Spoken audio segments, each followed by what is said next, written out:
Éruption volcanique dans le Nord Kivu, l'on compte désormais 32 morts d'après le bilan officiel. La ville de Goma et les environs sont secouées chaque 10 minutes par des tremblements de terre. Conséquence logique, il s'observe un grand afflux des réfugiés dans le sud Kivu voisin. Dans le Maniema voisin, la population a revendiqué ce mercredi en faveur de la fermeture de l'Assemblée provinciale, accusée de freiner l'élan de développement de la province. Vous avez sûrement remarqué une légère baisse des embouteillages dans la ville de Kinshasa ces dernières heures. Il s'agit d'une des retombées des instructions du chef du gouvernement aux responsables des forces de l'ordre. Vous les suivrez dans ce journal. Et en sport, la RDC ne prendra pas part à la CAN 2021. Après un long moment de suspense, la CAF a fini par donner raison à la FEGAFOOT au sujet de l'affaire Guelor Kanga. Mesdames et messieurs, bonsoir. 4 jours après l'éruption du volcan Nyiragongo, les villes de Bukavu et Goma et le territoire de Nyiragongo connaissent des tremblements de terre chaque 5, 10 voire 15 minutes. Face à cette situation inquiétante, la population de la ville de Goma ne sait pas à quel sein se vouer, surtout que l'OVG, l'Observatoire volcanologique de Goma, ne semble pas suffisamment communiquer pendant cette période. Des maisons sont en train de céder, 6 personnes ont été blessées hier et acheminées à l'hôpital. Le bilan s'est alourdi à 32 morts. Ce sont des centaines de personnes qui débarquent dans des bateaux dans la ville de Bukavu. Elles fuient des sinistres causés par des mouvements de terre d'origine sismique intervenus après l'éruption volcanique de Nyiragongo. Le gouverneur du Sud Kivu a présidé une réunion d'urgence de crise dans le but de mieux organiser leur accueil. Ce ne sont pas des passagers habituels, mais bien des hommes et des femmes avec valises, baluchons et matelas à la main, fuyant les secousses sismiques et les effluves de gaz toxiques consécutives à l'éruption du volcan Nyiragongo le week-end dernier à Goma. Ils ont tout abandonné pour sauver leur vie. À Bukavu, où les déplacés arrivent par vagues successives, le gouverneur de province est en alerte et a décidé de parer au plus pressé. Il a déjà mis en place une commission provinciale pour l'accueil des déplacés. Le gouverneur Théon Gwabidje a instruit les services portuaires de permettre l'accostage des bateaux en dehors des heures prévues par l'arrêté régissant le transport lacustre. D'autres mesures ont été prises en cette période de crise sanitaire. Ces contrôles au point d'entrée prennent en compte tous les aspects du Covid. Et pour l'instant, nous allons partager même avec les amis du Nord Kivu, les amis de Goma, la base des données de cas actifs. Le gouverneur du Sud Kivu dit compter sur la solidarité congolaise qui doit caractériser les Bukaviennes et Bukaviens appelés à héberger 2 ou 3 personnes qui n'ont pas de famille dans la ville de Bukavu. Enfin, une mise en garde a été adressée aux armateurs véreux qui s'évertueraient à augmenter le prix du billet de voyage. Les tremblements de terre qui sont régulièrement ressentis à Goma ont fait d'énormes dégâts matériels et occasionné de pertes en vies humaines. Le caucus des élus du Nord Kivu ont de leur côté adressé un message de solidarité aux populations de Goma confrontées à cette dure réalité. Les députés nationaux originaires de cette partie du pays appellent les autorités compétentes à n'épargner aucun effort pour soulager le peuple. Nous sommes consternés par la coulée de lave de l'éruption volcanique Nyiragongo qui a conduit à des déplacements massifs des populations ainsi que d'énormes dégâts humains et matériels. Nous saluons non seulement le courage qu'ont fait montre les autorités de l'exécutif provincial du Nord Kivu, mais également la promptitude avec laquelle le gouvernement central s'est engagé en dépêchant, notamment sur le lieu du sinistre, une équipe aux fins de s'enquérir de l'événement de la catastrophe et de son impact sur la région.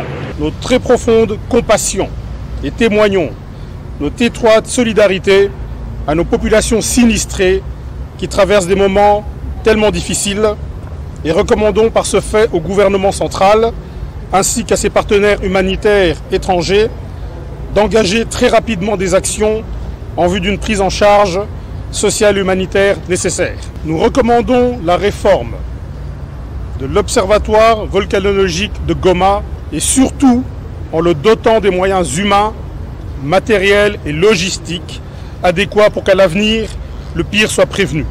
Nous appelons également les populations de Nyiragongo et de Goma à garder son calme et son sang-froid tout en demeurant vigilants et en observant les mesures préventives recommandées par les autorités compétentes. Puisse Dieu, le Très-Haut, réconforter son peuple et accueillir les âmes des victimes péries en son royaume. Le Premier ministre Jean-Michel Sama Lukonde a présidé lundi dernier à la primature la première réunion du cadre national de concertation humanitaire avec toutes les parties prenantes. La délégation du CNCH était conduite par David Makalankar, coordonnateur humanitaire en République démocratique du Congo. Cette première réunion s'est penchée sur l'analyse de la situation qui prévaut actuellement à Goma en vue d'apporter à la population une assistance selon les priorités. Le Premier ministre Sama Lukonde a échangé avec la délégation du cadre national des concertations humanitaires, conduite par son coordonnateur humanitaire en RDC, David Makalankar. Ces assises ont tourné autour des besoins humanitaires à la suite de l'éruption volcanique de Nyiragongo à Goma et de ses effets sur la population de ce coin de la République. Nous sommes venus pour évaluer ensemble avec le gouvernement les besoins humanitaires à la suite de l'éruption du volcan Nyiragongo à Goma et les effets qui l'éruption a eu pour la population à Goma. De son côté, Patrick Mouyaya, ministre de la Communication et Médias, présent aussi à cette réunion, a rassuré que le gouvernement prendra toutes les dispositions nécessaires pour faciliter, ensemble avec les partenaires humanitaires, les opérations d'assistance. Aujourd'hui, le Premier ministre a activé le cadre national de concertation humanitaire parce que c'est un cadre formel qui existe entre le gouvernement et tous les acteurs qui opèrent dans les secteurs humanitaires. Donc on a eu l'occasion de brosser les tableaux de la situation, voir dans quelle mesure un certain nombre de facilités ou des choses pourront être faites pour leur permettre, aux côtés du gouvernement congolais, d'intervenir en faveur de populations qui sont touchées pour le moment dans le Nord Kivu.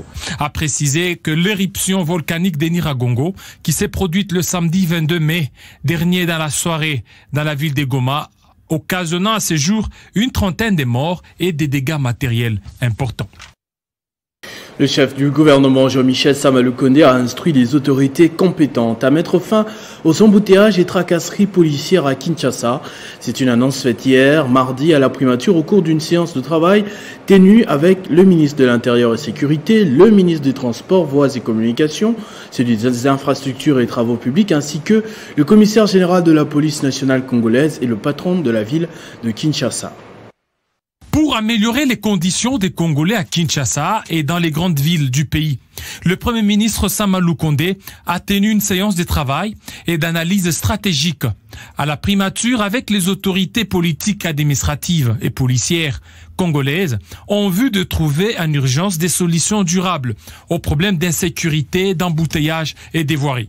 Au sortir de cette rencontre, le ministre de l'Intérieur, Sécurité, Daniel Asselo Okito, a laissé entendre que les mesures vont être annoncées dans tout prochain jour à Kinshasa en vue de résoudre ces problèmes d'embouteillage et tracasserie. Beaucoup de mesures vont être annoncées ici pour la ville de Kinshasa par rapport à la voirie, par rapport à toute cette situation d'embouteillage, par rapport au comportement des Kinoises et des Kinois, par rapport au comportement des chauffeurs qui conduisent, par rapport à la police et plus particulièrement la police de roulage. Interpellé aussi par la préoccupation du chef du gouvernement central, le gouverneur de la ville de Kinshasa s'engage à s'impliquer afin que des solutions soient trouvées pour mettre fin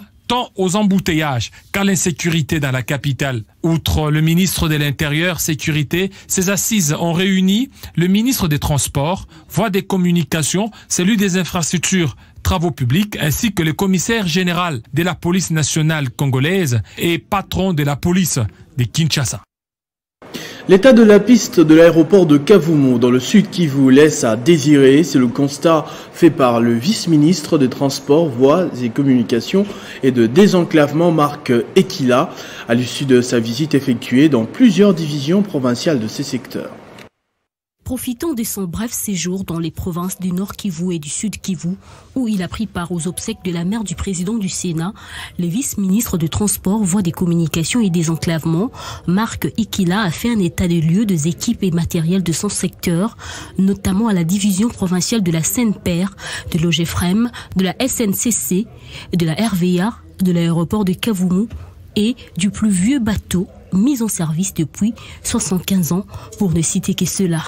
Il ressort de cette visite, entre autres, l'état notamment de la piste d'atterrissage de l'aéroport de Kavumu qui nécessite des travaux de réhabilitation et des modernisations pour une plus grande sécurité. Après notre visite, notre passage sur le bureau de SNCC, le directeur nous a conviés pour constater l'occupation anarchique du site du port de SNCC ici à Bukavu.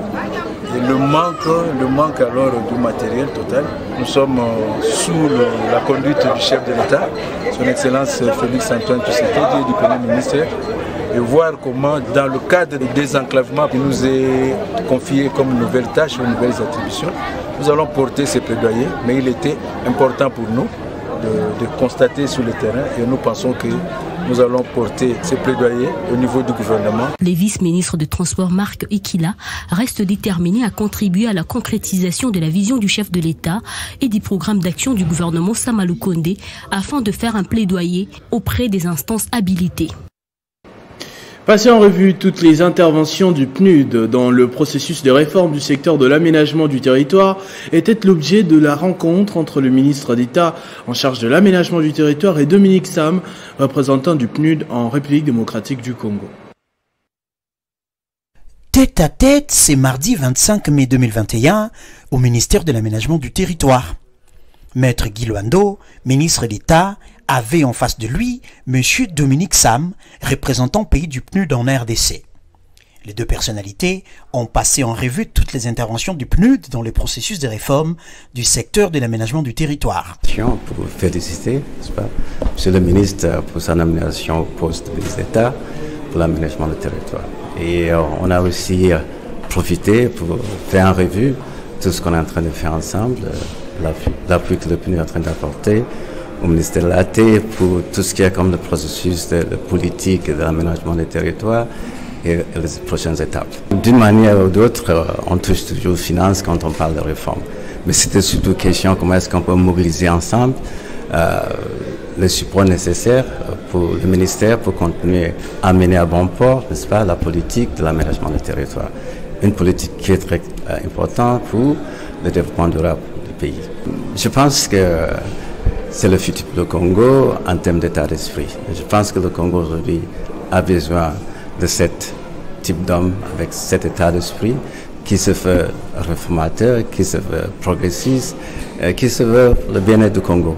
Déterminé à doter son secteur des outils et instruments dont il a besoin, le ministre d'État Guy Luando croit dur comme fer que l'aménagement du territoire reste un des secteurs porteurs de développement. Évaluer la feuille de route de la délégation syndicale de l'Office congolais de contrôle, c'est l'objectif de la réunion mixte regroupant l'employeur et les syndicalistes, présidée par son directeur général, accompagné de son adjoint. Au cours de la réunion mixte de l'Office congolais des contrôles, le bon syndical et les bons employeurs ont validé les mandats de la délégation syndicale et examiné son cahier des charges. Dans son mot, le directeur général de l'OCC, Célestin Pierris Sitabou, a commencé par inviter son auditoire à un élan de compassion patriotique et d'avoir une pensée pieuse pour la population du Nord Kivu suite à l'éruption du volcan de Nyiragongo. Il a ensuite appelé les délégués à un dialogue franc et permanent. Cette réunion devait examiner le point repris à l'article 23.3 de la convention collective de notre entreprise. Après avoir mis à votre disposition tous les éléments financiers et administratifs demandés, et pour mieux préparer cette réunion, la direction générale vous requiert sa disponibilité à engager un dialogue franc et permanent pour trouver des solutions concertées durables à tout problème lié au fonctionnement harmonieux de l'entreprise. Signalant que le banc employeur était composé des représentants du département administratif, du département financier, du département laboratoire, du coordonnateur de la direction générale et quelques assistants de la direction générale. Par contre, le banc syndical était composé de 32 membres, dont 8 permanents syndicaux, 10 présidents de délégations syndicales provinciales et des 14 délégués effectifs de la délégation syndicale nationale. Ogué Moussafiri sera poursuivi par la justice à la Cour de cassation. Le réquisitoire vient d'être voté à l'Assemblée provinciale par 18 députés provinciaux du Maniema.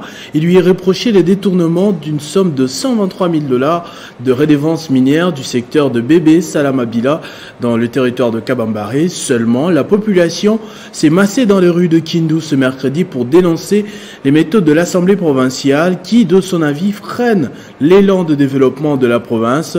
Une grande marche, bien qu'encadrée par la police, a paralysé les activités quotidiennes de la province. Ville morte pour toute la province du Maniema et la ville de Kindu, les marchés, magasins et plusieurs autres services fermés et tout le monde est descendu dans la rue. La première mobilisation est celle de la police dont la présence est très remarquable pour maintenir l'ordre. Et la deuxième mobilisation est générale. Toute la population de Maniema demande la fermeture de l'Assemblée provinciale accusée d'entretenir les désordres de tout genre pour freiner le développement de la province. Un enfant dégénère qui ne ressemble pas à son géniteur et est maudit. Tandis que les fruits locataires de ces lieux, nous avons cité l'Assemblée, ne nous ressemblent nullement. Voilà pourquoi aujourd'hui la population du Maniema que nous représentons ici retire sa filiation à ses fils hautains et orgueilleux. Le symbole de cet acte revient du fait qu'il est inédit. Le tout premier dans l'histoire de la République démocratique du Congo. Plus d'un d'entre vous ont suivi à distance l'histoire récente du printemps arabe. Mais aujourd'hui, vous êtes acteurs et témoins du printemps congolais, là où le peuple, excédé par le comportement incorrigible de ses élus, vient de les congédier de cet hémicycle qui est bien une bâtisse populaire. Tous les territoires, sites et la ville de Kindu ont connu une mobilisation jamais vue dans cette province et qui promet encore, dans le tout prochain jour, de descendre dans la rue si la solution n'est pas trouvée. L'on parle de 8000 emplois directs qu'offre Ivanhoe Mines qui opère dans le sud-est du pays. Lors d'un échange avec la presse aujourd'hui, les responsables de cette structure ont réaffirmé leur ambition de contribuer activement au développement du pays. Kamoa, filiale Ivanhoe Mines International, l'entreprise installée au Katanga dans l'exploitation du cuivre, placée deuxième au monde. Avec un investissement de plus de 2 milliards de dollars en cette phase d'installation, elle offre aux Congolais plus de 8000 emplois directs. Nous avons l'objectif de minimiser le nombre d'expatriés. Et donc, plus nos opérations se développent, plus nous allons monter en gamme. Et en nombre d'effectifs, les 8000 vont encore monter en termes de milliers de travailleurs qui vont s'ajouter. Mais le pourcentage expatrié aussi doit baisser. 20% des recettes d'exploitation de cette firme reviendra à l'État congolais et non à un individu quelconque. La représentante de la République démocratique du Congo via le ministère du portefeuille, Bernadette Pundu, l'affirme et confirme la prise en charge sociale, sanitaire et éducative de la population environnante. Nous avons déjà commencé à construire des maisons pour les communautés qui sont directement reliées à Kamoa. Nous avons des étangs, nous avons à peu près 100 étangs, parce que ici je suis en train de parler des bénéfices des communautés, comme le demande notre commune. Nous avons 100 étangs déjà, de poissons et tout, qui sont là, qui accompagnent tous ceux qui sont dans la pisciculture dans cette région-là. Nous avons des champs expérimentaux, énormément de champs, et on a mis beaucoup d'argent pour accompagner des agriculteurs, pour mécaniser leur agriculture, mais nous avons des plantations expérimentales de bananes, d'ananas. J'ai été visiter moi-même. Kamoa remercie le chef de l'État et l'engagement du gouvernement pour l'harmonisation de climat d'affaires en République démocratique du Congo. En préparation de One Man Show à Lubumbashi, le défenseur de la jeunesse congolaise, Patrick Katengo, a reçu l'artiste musicien Manseba en vue de le soutenir lors de cette grande manifestation culturelle. Le président du FNJ promet de travailler pour l'unité de la jeunesse congolaise. C'est dans sa résidence privée où le président du Forum national de la jeunesse, Patrick Atengo, a reçu l'opérateur culturel et producteur de One Man Show, Gift Madia, qui avait dans sa suite l'artiste Serge Manseba, en prélude d'une grande manifestation culturelle qui aura lieu à Pullman Caravia le vendredi 28 mai. L'opérateur culturel et producteur de cet événement revient sous les bien fondés de ses assises. Vous êtes le président du Forum national de la jeunesse, donc vous êtes le représentant numéro 1 des jeunes. Et nous, à notre niveau, on ne peut pas organiser un événement comme celui-ci sans pour autant venir prendre cette bénédiction de la part du président des jeunes. Initiative vantée par Patrick Atengo qui n'a pas hésité de soutenir l'œuvre de ces jeunes congolais. Et donc j'aimerais pousser les autres jeunes du Katanga à ne pas se limiter. Il faut avoir la culture des risques, d'aller vendre ses œuvres à travers d'autres contrées. Voilà pourquoi moi je les propose de les faire à showbiz au niveau de Kinshasa avec les autres leaders, pas katangais, parce qu'il ne faut pas limiter les gens au niveau du Katanga. Il faut parler la République démocratique du Congo. Produit par Gift Madia, l'artiste musicien et comédien Serge Manseba n'a pas tari des mots pour remercier Patrick Atengo pour son soutien. Je suis vraiment très content d'être reçu par Patrick Atengo. Il nous reste pratiquement quelques jours pour que nous produisions à Pullman Caravia. Nous remercions très chaleureusement Patrick Atengo. Le rendez-vous est donc pris pour ce vendredi 28 mai à Pullman Caravia. Dans la province du Haut-Tuélé, le ministre provincial de la Santé, Norbert Mandana, fixe les députés provinciaux sur la distribution des moustiquaires. Ce mercredi, il a répondu à une question d'actualité sur la rupture des stocks à la campagne de distribution gratuite des moustiquaires imprégnés d'insecticides à longue durée. Au cours de cette plénière consacrée à la question d'actualité par la députée provinciale Élisée Mago, le ministre provincial de la Santé a fourni les réponses suffisantes justifiant la réussite à plus de 90% de la dernière campagne de distribution gratuite des moustiquaires dans le Haut-Tuélé. La campagne qui s'est déroulée dans la province du Haut-Tuélé, nous avons un sentiment de satisfaction. Un sentiment de satisfaction, c'est une campagne qui a été accompagnée par l'autorité provinciale et toute l'équipe du gouvernement provincial. Donc l'autorité provinciale et même aussi la première institution, ils se sont pratiquement investis pour que cette campagne-là puisse se dérouler normalement en dépit des petits aléas. Et devant cette campagne, nous avons pratiquement obtenu 93,7% de couverture des ménages. Nous pensons quand même que c'est quelque chose qui pourra permettre à la population du Haut-Tuélé de réduire de moitié le taux de morbidité. L'auteur de la dite question d'actualité s'est dite satisfaite à l'issue du débat. Je suis vraiment satisfaite par les réponses que vient de donner le ministre provincial ayant la charge de la santé. Ce ne sont pas des questions qui proviennent de moi, ce sont des questions qui proviennent de la population. C'est un exercice démocratique. Cette session ordinaire essentiellement des contrôles est plus vivante avec la participation des élus provinciaux qui accentuent le contrôle sur l'action de l'exécutif Bastian Enanga pour une gouvernance des développements dans la transparence. Les démocrates pour la bonne gouvernance sont désormais installés à l'Antsele. C'est la vice-présidente de ce parti, Mariquette Mutinga, qui a présidé cette cérémonie d'implantation. Bien avant les élections de 2023, le parti cher à l'actuel ministre des Affaires sociales s'aligne déjà en ordre de bataille.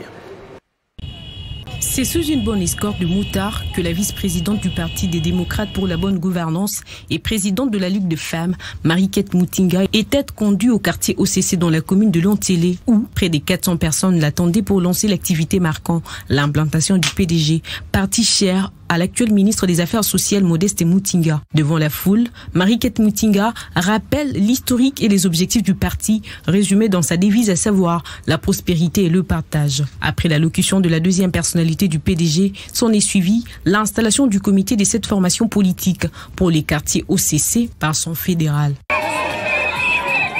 À leur tour, les participants à cette grande activité ont livré leur impression. Nous sommes contents et nous disons merci à Dieu pour notre maman et son initiative de l'installation de notre bureau politique.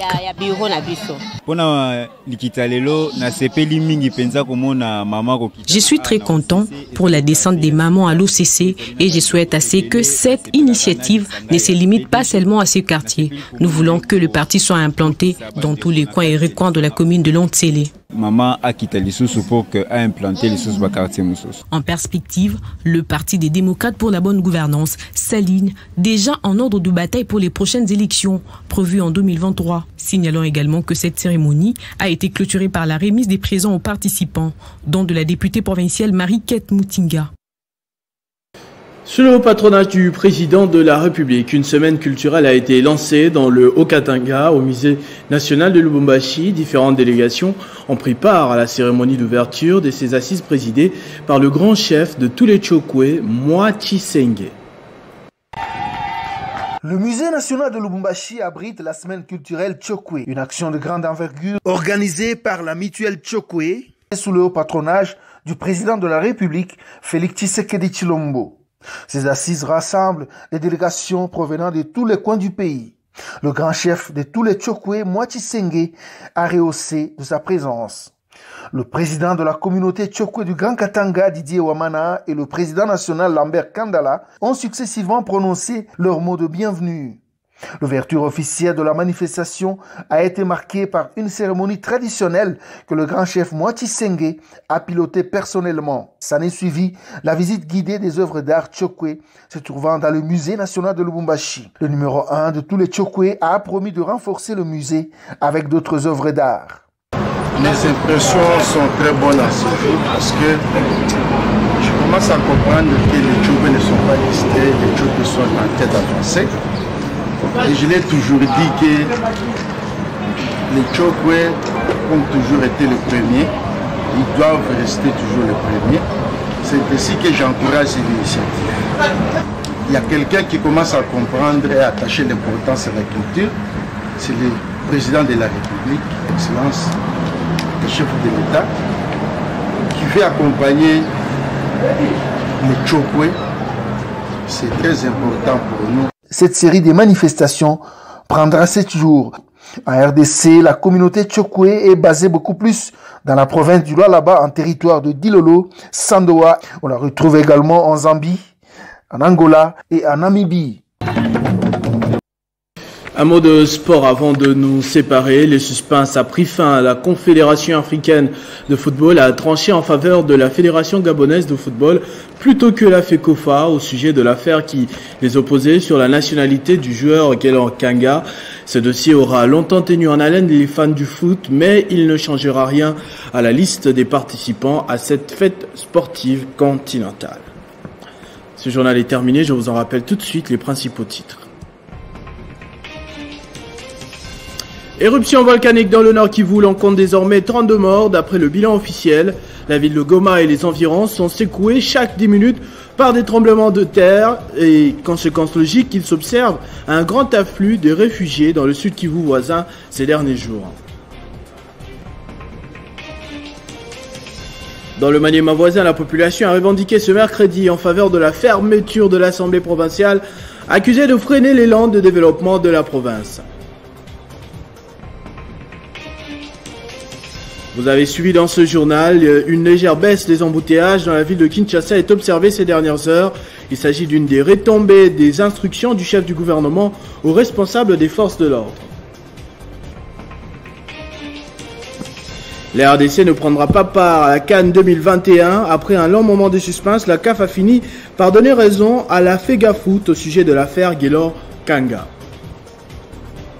À tous et à toutes, merci de votre attention soutenue. Restez fidèles au programme de votre chaîne Télé 50. Merci à l'équipe technique également qui a contribué à la réussite de ce journal. Vivez heureux, vivez 100 ans.